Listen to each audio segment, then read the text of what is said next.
Warm welcome to this live studio talk show here at World Water Week. Welcome to everyone here live on set and also everyone joining us online. My name is Soledad Pinheiro Misa, and I'm delighted to be the host for this next session, not show. Maybe it's a show, but it's more like a session because the topic for this dialogue is addressing water-related disasters in an era of multiple crises. For that, I have an eminent panel with a lot of experts and a lot of knowledge. And it's my honor to introduce Erva Maksoon. You're the Deputy Minister for Infrastructure and the Minister for National Development Planning in Indonesia. Warm welcome. Besides you, we have Aude Fournot. Did I pronounce it right? Perfect. Okay, thank you. You're a policy analyst at OECD. Thank you. And then last but not least, we have Denise van Peppen. You're lead of international water programs at the Netherlands Enterprise Agency. Warm welcome to all of you. And it's good that we have so many different perspectives on this issue.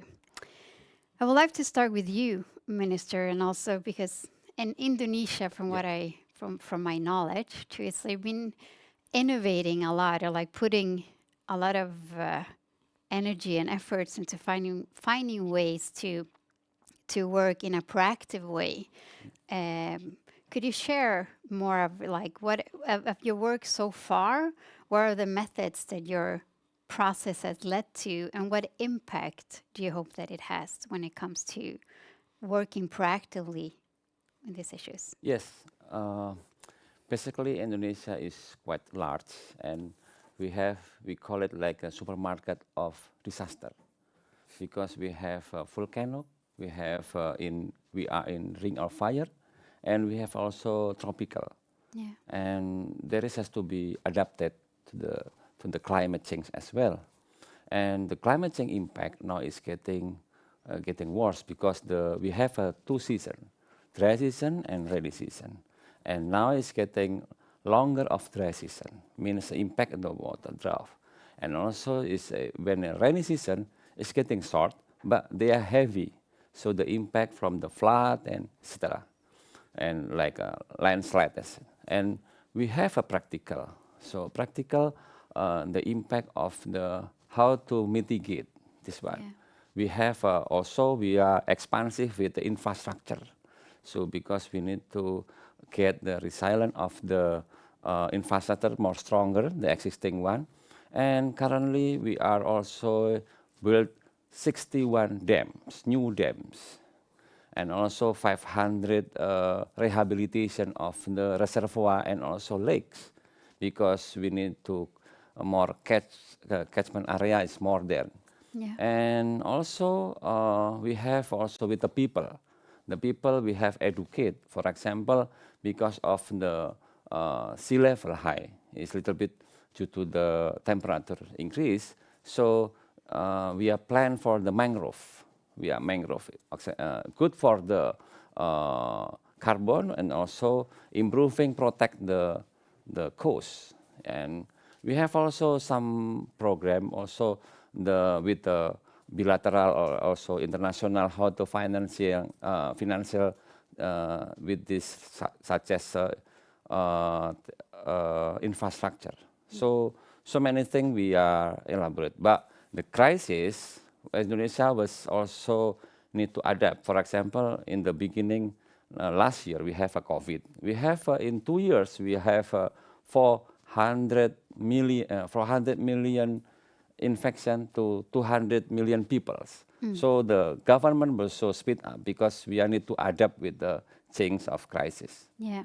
But we really living in an era like a multiple crisis, and you describe it as like a supermarket. But it seems like you're also trying to make sure that you have kind of I don't know if a supermarket or like of solutions, as well.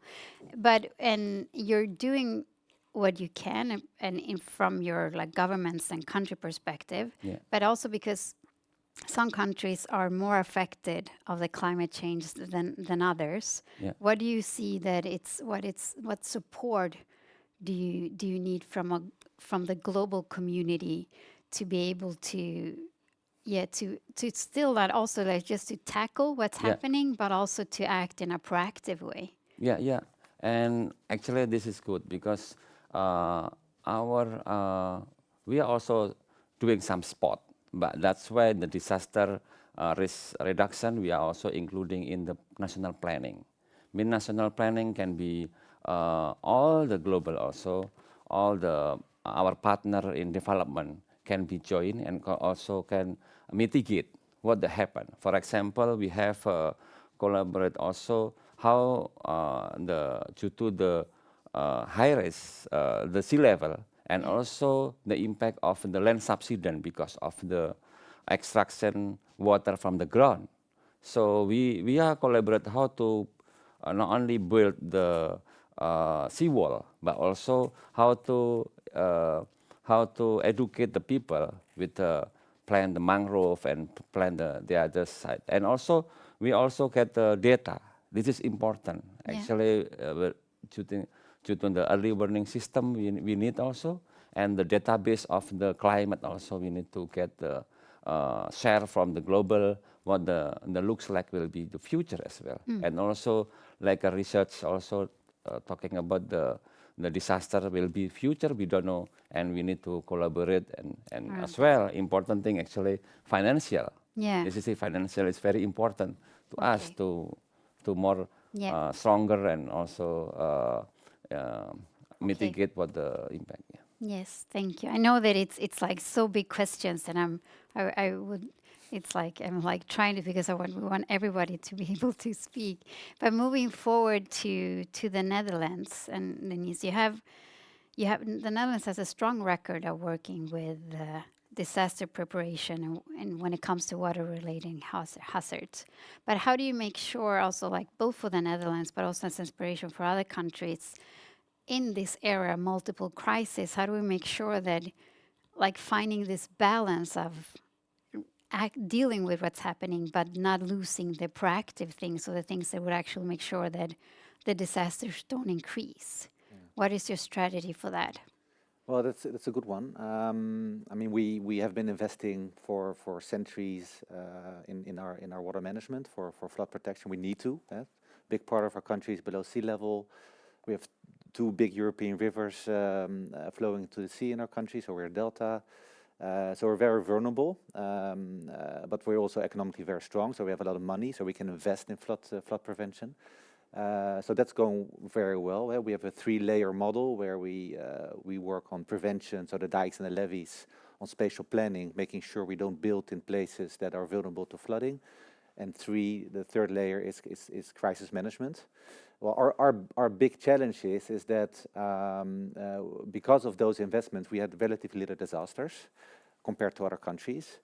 And the consciousness in the population about what can happen and how vulnerable we are is quite limited. The OECD has taught us that actually. Yeah, the consciousness it's little because People don't know what people, generations. Yeah. My generation, my kids' generation, we don't know what a water-related disaster is. So that's very you're strange. laughing, you're like Yeah. Yeah, yeah. Everybody This is kind of challenging for Yeah. the youth. Yeah. Yeah, exactly. So I was just on vacation in the States.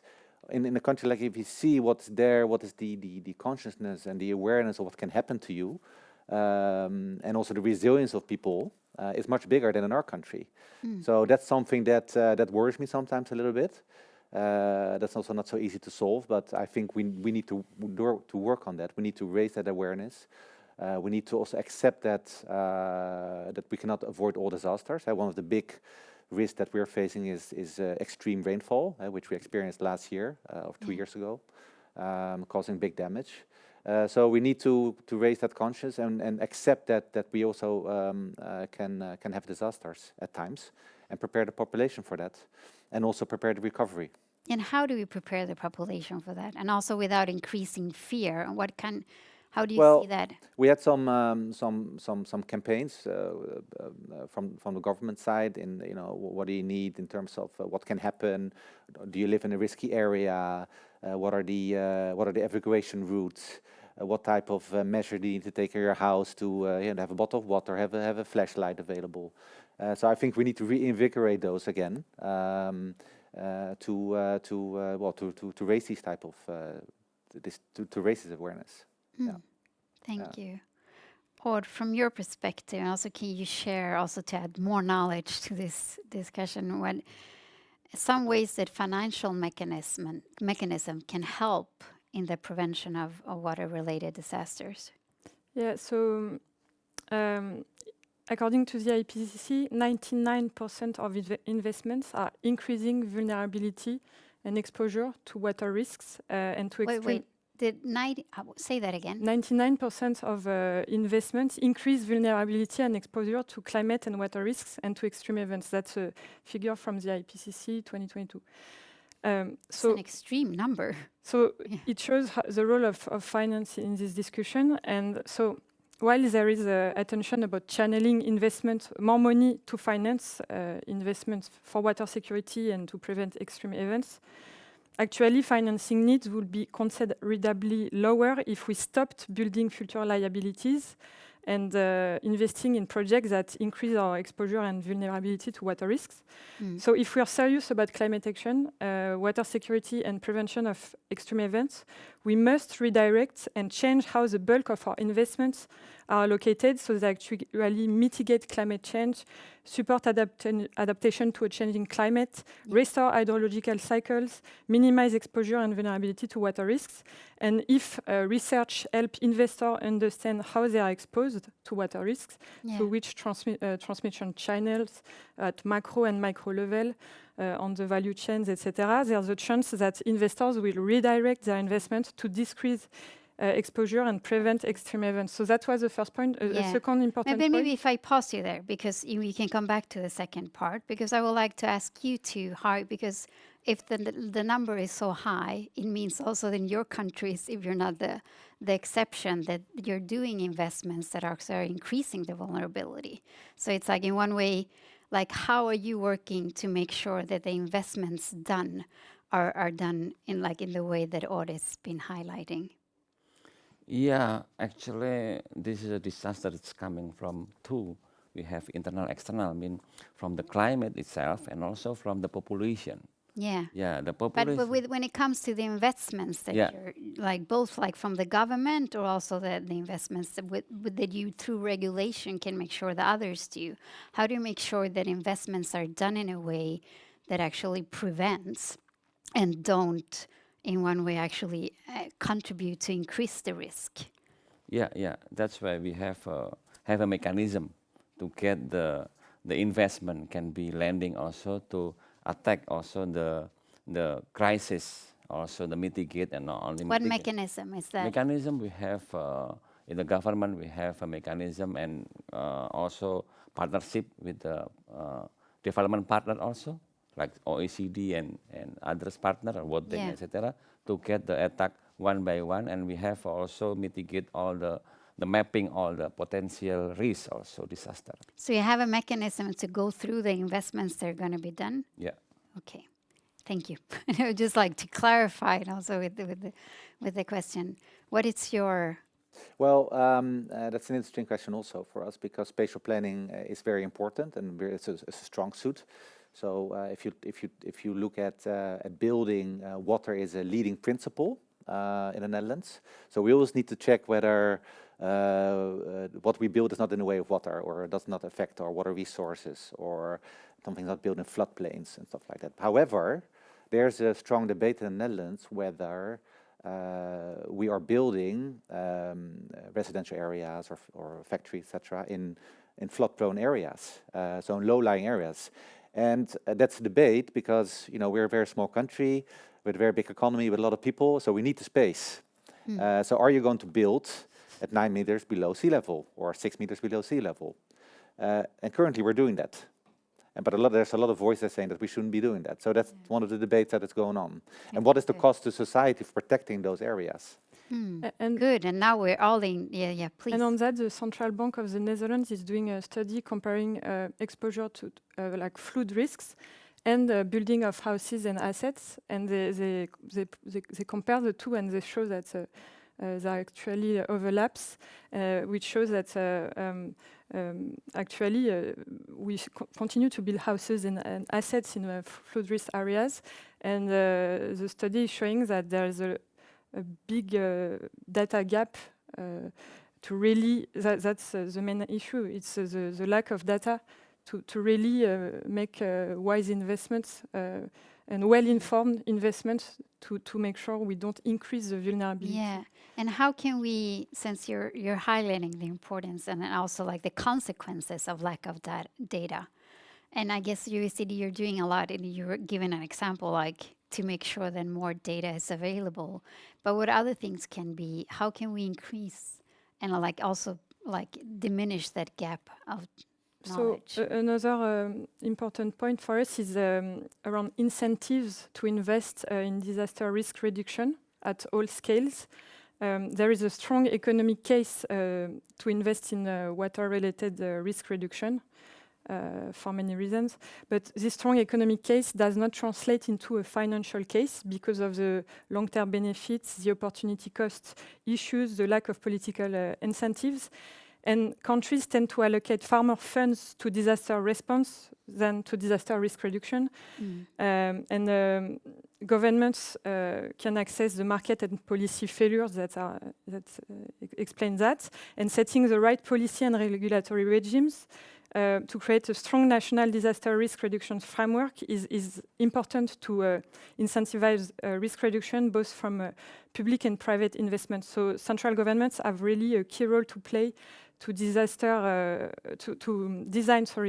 disaster risk financing mechanism and to incentivize all stakeholders, for instance, rewarding efforts of stakeholders investing in self-protection before disasters occur.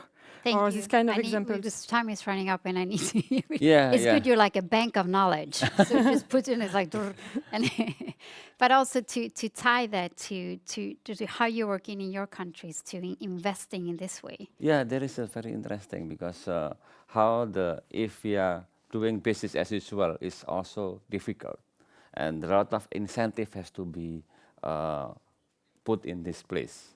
And also, we also have a mechanism like blending finance as well. To get means the return and investment will be economically feasible. This kind of issue because for example, build dam cannot just justify only for the irrigation and also the power plant, but also the protection of the flood. But this will be the like land clearing, everything. We need to invest money. That's government has to be invest as well, and then also some investment. So we call it blending finance. We can also reduce that. This will be feasible and you're doing that. Yes, it is. Okay, good. What are your comments? Well, I would, adding to an example from one of the countries that we're working now in Pakistan, which had this horrible disaster last year, the big floods. And, the Pakistani government asked us for advice. So we came and, one of the things, based on the modeling done by our National Research Institute, DATARIS, we discovered that actually the disaster was caused not so much by the big amount of water, of course, was caused by the big amount of water, but because of all the obstacles in the landscapes and in the rivers, making sure that the water was blocked and could not flow away, making sure that the land was underwater for a very long time. So I think spatial planning and coordinated spatial planning by central government is quite low-hanging fruit and doesn't have to cost so much money, but making sure you don't build bridges, houses, factories, etc., in places where that are vulnerable or that are stopping water flows. Yeah, thank you so much.